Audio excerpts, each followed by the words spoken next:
Hi, this video is for LO4 and this is covering 4.4, which is sales promotion techniques.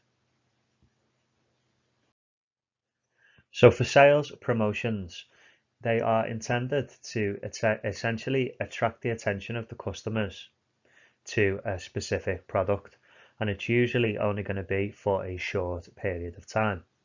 So the reason why you'd usually use this is if you were struggling with sales or you wanted to increase sales for a particular product. So by using sales promotions, obviously it can also help to raise brand awareness and promote loyalty to your particular business. So there's different methods that we need to know about. The first one is called discounts. So discounts we are going to go through. We're going to look at competitions. We're going to look at bog off, which is buy one, get one free. We're going to look at point of sale material, free gifts, product trials, and a loyalty scheme. So the first one we're going to take a look at is discounts. Now a discount is when you apply a reduction to the usual price. Now this is often in a percentage such as 10%, 20%, 30%, for example. And it's quite easy for the customer to kind of work out how much money they're saving as well. So this is really useful for getting rid of surplus stock. And also it's likely to get noticed. So if you're walking around the shop and you see discount and it's got a big percentage next to it, it's more likely for it to get noticed. It also gives the customer this perception of a bargain. So in other words, you see it and you're more likely to buy because you feel like you're getting a really good deal.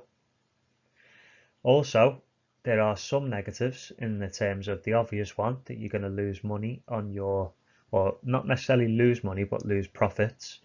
And also you can't really continue a discount for too long. If you do, then it starts to become a little bit suspect and you lose that advantage of giving the perception of a bargain.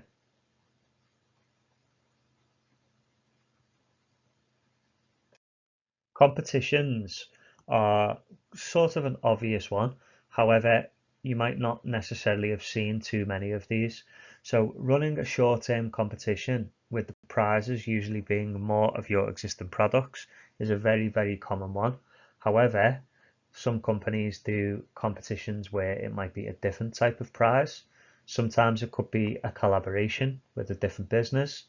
Other times it can be like a cash reward or some sort of prize draw or a holiday. So the advantage of competition is if it's a really good competition, you can raise the brand awareness considerably.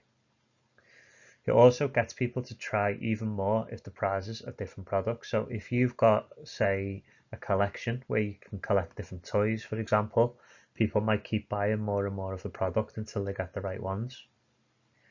With this example here, this one says £10,000 reward. So if you keep buying more and more boxes, a better chance at winning this prize, then your sales are going to increase considerably.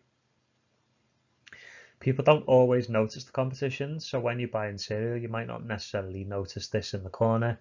You might just choose based on which one that you like rather than the competition.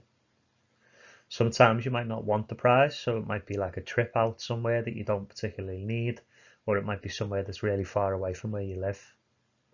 Sometimes with certain things, when it's competition, people think that it's some sort of scam or a con. So buy one, get one free is a really common sales technique that we have probably seen in real life. You are basically offering two products for the price of one. Now this is a really useful method if you need to get rid of old stock, or if you've brought out a new version of a product and you want to get rid of the old ones. This could be a really useful method. It definitely makes you likely to get noticed. If you see buy one get one free, it instantly sort of gets people's attention, and also it gives a massive perception of a bargain. If you're getting one free, it makes it feel like you're getting a really good deal. The major disadvantage is that you're going to lose a large amount of money. Another disadvantage as well is that it might give a perception of the product not being very good if you're trying to give one away for free as well. Now, this is often seen in places where they might sell coffees and drinks and things like that, but it is also used in supermarkets quite a lot to get rid of old stock. For example, after Easter, you might notice that shops have lots of leftover eggs and they could have buy one get one free on those Easter eggs. Point of sale advertising is a term that you might not have heard before. It is essentially talking about when you are selling your products at the point of sale. So if you are at the till at a supermarket, for example, you will notice lots of items near to the till. They're usually things like chocolate bars, chewing gums, and drinks.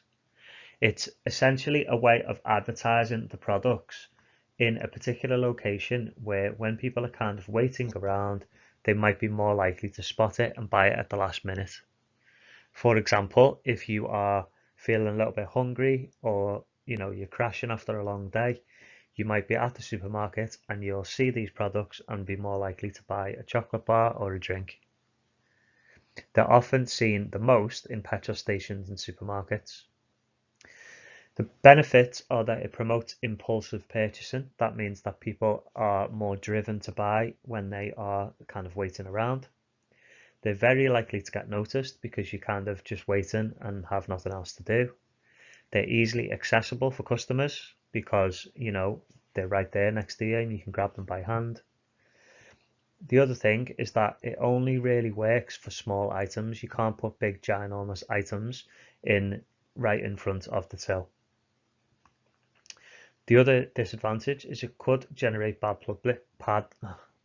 publicity if it's unhealthy items.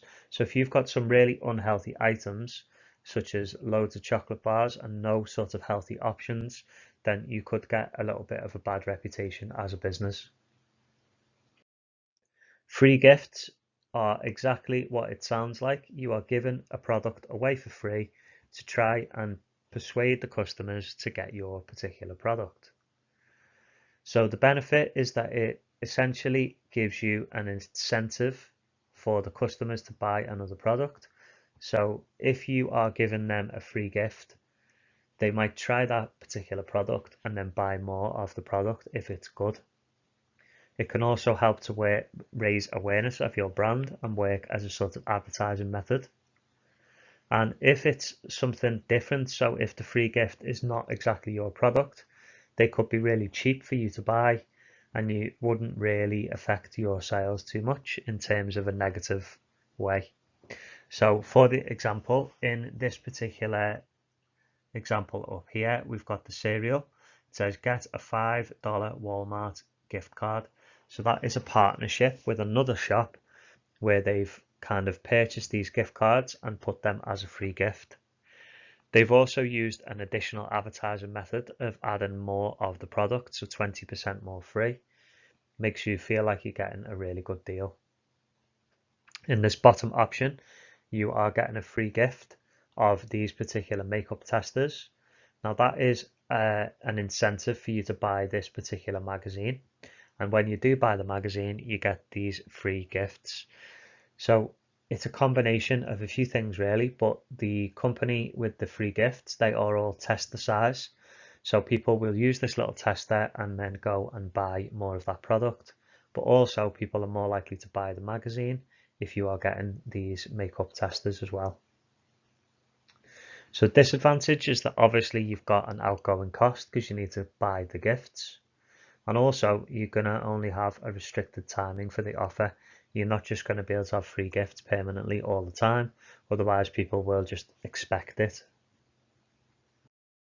So product trials can be used in a particular way in terms of you can give someone a trial of your product for them to try free samples before they buy, or you can give them a trial of your service, for example with Netflix here in the corner. So Netflix often give 1 month away for free, and the idea behind that is that you will get used to watching their programs and you'll maybe even be halfway through a particular show and then you'll have to take up a membership to continue watching the programs that you've really started to enjoy. With the other products, you can give away, small samples where people will be really keen to buy the full package if they like it. It's often used with things like food, where you can give people a little food sample as well. So a product trial is basically just giving someone a free trial of the product to gain interest. Product trial benefits are that it allows you to gain feedback at the time. So if you are standing right in front of the customer and they try your product, you can ask them immediate feedback. It's also going to give you an increase in business if they like the actual product. Now, the major disadvantage of product trials is you're giving away free product or service, so you are losing out on profits. A loyalty scheme is something very particular for a business in terms of it's only really used for existing customers. So for your existing customers, one of the main things that you want to do is make sure that you retain them. You always want to retain as many customers as you possibly can, so that anyone after that is an addition, they are a new customer. So for your existing customers, you can often reward them for staying with you for their loyalty. An example is when you get things like a club card, or you can get things like a nectar card where you get points every time you buy something. So the major benefit of this is that it encourages repeat purchases from your customers. They are more likely to keep buying things from you. And also, it helps you to monitor shopping habits. So one thing that a lot of people don't realize from this is that every time you use your club card, Tesco can kind of store the data about you. In other words, what is your gender, what is your age, whereabouts do you live, those kind of bits of information, and then use them to help with their analysis. They look at what kind of products you are buying. So that's an obvious major advantage for the business. Another thing is that the customers might not have any interest in a loyalty card. So that is one thing that might not always appeal to every customer. And also, sometimes people forget the cards and they get frustrated when they can't keep that loyalty. It's sometimes used in places like a cafe or a coffee shop, where every time you buy a coffee, you can get a little stamp. And when you've got a certain amount of stamps, you can get one for free. So that's the end of 4.4. If you've got any questions, send me an email and I'll get back to you.